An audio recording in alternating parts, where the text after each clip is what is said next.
রাধে রাধে। দেখো আজকে তোমাদের জন্য কি নিয়ে এসেছি। এত সুন্দর একটি গোপী ড্রেস, না না গোপী ড্রেস বলাটা ভুল হবে, একেবারেই যেন লেহেঙ্গার উপর ডিজাইন করা। এত সুন্দর এর কোয়ালিটি আর খুবই সুন্দর এর ইউনিক ডিজাইন। আর কতটা না সুন্দর করে পুরো গোপী ড্রেসের মধ্যে পুঁতি আর জরির ডিজাইন করা আছে। কালারটা কিন্তু একদম গোলাপি, কিন্তু দেখলে মনে হবে যেন রেড কালার।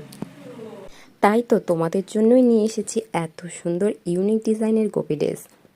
ওয়াও, তার সাথে আছে একটা সুন্দর রেডিমেড ব্লাউজ। বিয়ে, পুজো বা অনুষ্ঠান বাড়িতেও এই ড্রেস কিন্তু একদম অসাধারণ। তার সাথে রয়েছে এত সুন্দর একটা দোপাট্টা। তাহলে কিভাবে তোমরা এত সুন্দর গোপী ড্রেসগুলো অর্ডার করবে? তাই তো তাড়াতাড়ি 8918409309 এই নম্বরে হোয়াটসঅ্যাপ করো এসএস দিয়ে। এই সাইজ ছোট থেকে বড় অ্যাভেলেবেল। আজকের ড্রেসটা তোমাদের কেমন লাগলো কমেন্ট করে জানিও। টাটা।